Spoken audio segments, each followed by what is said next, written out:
In the dimly lit streets of New Carthage, a figure emerged from the depths of time itself to terrorize the metropolis.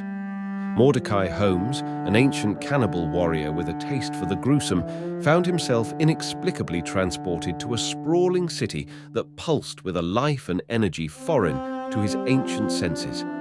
The city, a labyrinth of towering skyscrapers and neon-lit alleys, overwhelmed Holmes. Unfazed, he moved with the stealth of a predator, his predatory instincts acutely attuned to the rhythmic heartbeat of the city. As Holmes explored this urban jungle, he became aware of a more sinister presence. Shadows seemed to dance with a life of their own, and an eerie chill whispered through the air. Soon, he discovered that a vampire lord known as Lilith Augustine had established her lair in the heart of the city. Lilith, a creature of the night, had thrived in the urban sprawl, feeding on the lifeblood of unsuspecting citizens. The clash between ancient and undead was inevitable. Holmes, armed with the primal knowledge of centuries, tracked Victor, Lilith's second-in-command, to his lair, an abandoned cathedral now repurposed as a den of darkness. The air hung heavy with the scent of decay as Holmes confronted the vampire. The battle that ensued was a symphony of horror.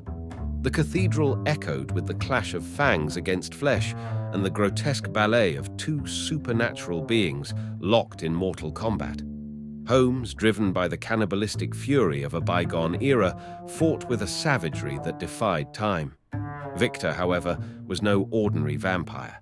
His eyes glowed crimson with an unholy power, and he moved with a fluidity that transcended the limitations of the mortal coil. As the ancient cannibal and the vampire lord clashed, the very foundations of the cathedral quivered with the intensity of their struggle.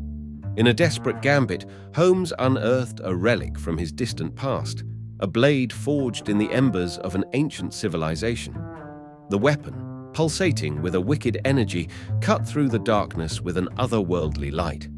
With a single stroke, Holmes severed cathedral's ceiling, leaving Victor vulnerable to the light that he had so long evaded. The final act unfolded in a blaze of ethereal radiance as Victor, robbed of his immortality and strength, became nothing more than a feast. Holmes, angry and displaced in time, stood alone amidst the ruins of the desecrated cathedral, a relic from the past in a city pulsating with the lifeblood of the present. As the rays of dawn kissed the urban horizon, Mordecai Holmes, a survivor, injured and weak, vanished into the shadows, leaving the modern city to reclaim its place as the keeper of its own secrets.